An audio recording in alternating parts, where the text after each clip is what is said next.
Taip, visai kitoks. Ir sakyčiau, visai neatsitiktinai. Galbūt patys argentiniečiai sako, kad jų vėliava tai yra būtent dangaus spalvos. Tai yra ta tokia platuma.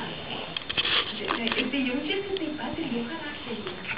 Ta tokia mąstymo laisvė, ta tokia, jis yra tikrai labai atviras, labai platus. Tokio žmogų taip nesakoma, bet tikrai jis yra, gal ir tai mane netgi labai sužavėjo.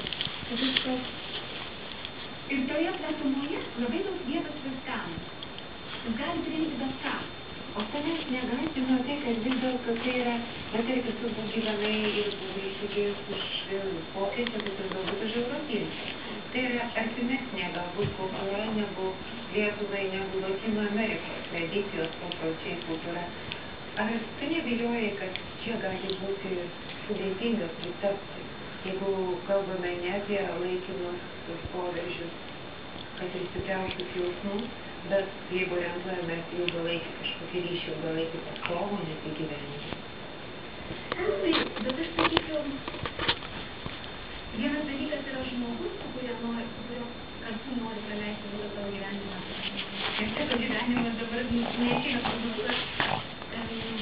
O šitas dalykas yra šalinis paaiškinimas.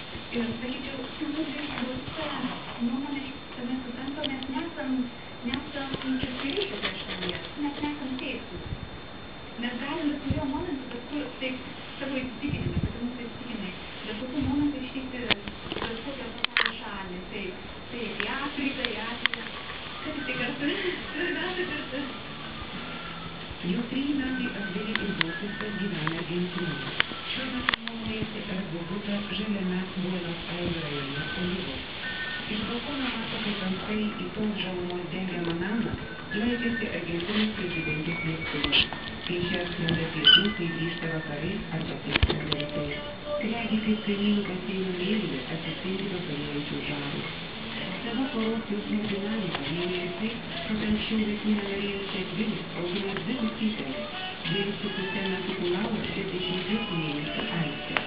Akvilė tikina, kad balsistas nuostabiausias pasaulyje tėvas kokį galinti įsivaizduoti, kad visuomet stengiasi ją pavaduoti tame laiku pasaulyje, kuriame šiuo metu bus gyvena. Maža to, tikina, jog mielai pasikeistų su jo vietomis.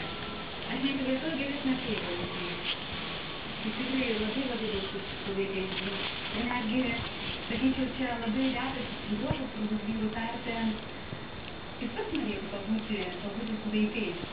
Ta prasme, kad aš, pavyzdžiui, eičiau dirbti, aš nežinau, jeigu turėtumėm pinigų, tai nereikėtų niekam dirbti, bet jam labai patiktų pabūti su vaikais, kaip aš dabar namuose būnu su vaikais. Aš taip sakau, dabar gyvenu vaikų respublikai, vaikų planetai, nes vis tiek viską diktuoja jo. Ir pažintis, ir santuoka su balsistu, tai pakeitė tavo požiūrį ir į vaikus, ir į santuoką, ir į šeimą, viskas pasikeitė. Bet tai viskas turėti, bet tai yra tiesa. tai reikia nutrėti, tai yra nuvėjų, tai sakyti, tai yra savaiminė dinamika tarpusavio santykiuose.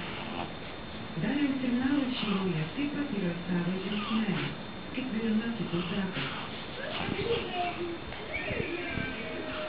Labai panašus į dalį vaikystėje. Tai sudaro sėkmės. Mylimas tėvų ir tiesiog dievinamas senelis. Jau 3 metai vasarą 2 mėnesiams į Urugvajų iš Lietuvos atskrenda Dariaus mama Vida. Nesijaus naukų valdžios. Svarbiausia, jau sakyko. Svarbiausia, čia yra sudėtingiausia. Dabar kiekvienais metais vyksta trečią kartą. Čia pati pirmą kartą atvažiavau aš niekur nenoriu eiti. Niekur važiuoti, niekur eiti. Niekur. Aš noriu būti važiuoti su jų važinėje. Būti šalia jo, maitinti jį. Aš maitinu ne.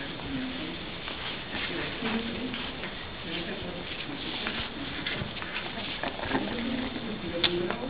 Ups.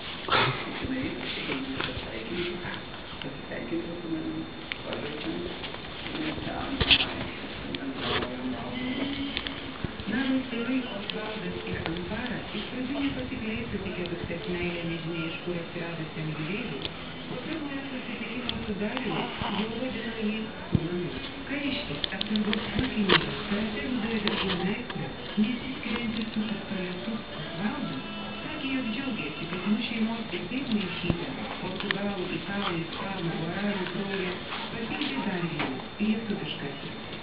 Carlos tiene un sentido muy claro de lo que es la familia. Darius įsiliejo į mūsų šeimą. Buvo du skirtingi sūnėnai. Vienas lietuviškas, kitas uruguajietiškas. Dabar jie susijungė į vieną. Ir ta jungtis yra kitas. Ir mūsų vaikiukas, kaip matai, yra kaip lietuvis. Pagal kontraktą su Meiringu 6 mėnesius Darius praleidžia jūroje, o 6 sausumoje. Nara iki pažinties su Dariumi studijavusi teisę, o vestuvių atsisakė ir mokslų, ir darbų, kad tuo metu, kai Darius grįžta iš reiso, galėtų 24 valandas per parą, tuos 6 mėnesius, būti tik su juo ir sūneliu, kad galėtų rūpintis tik jais, kad vyrui grįžus jai nereikėtų niekur skubėti ir eiti iš namų. O ir tuo metu, kai Darius jūroje, Nara dideliame žemėlapyje rodo tekiukų, kur plaukia jo tėvelis. Stalinis laikrodis nuolat rodo du laikus, vieną esamą Urugvajaus, o kitą tos šalies, kurios uostą nuleido inkaras Daros laivas. Nors tikrasis Darius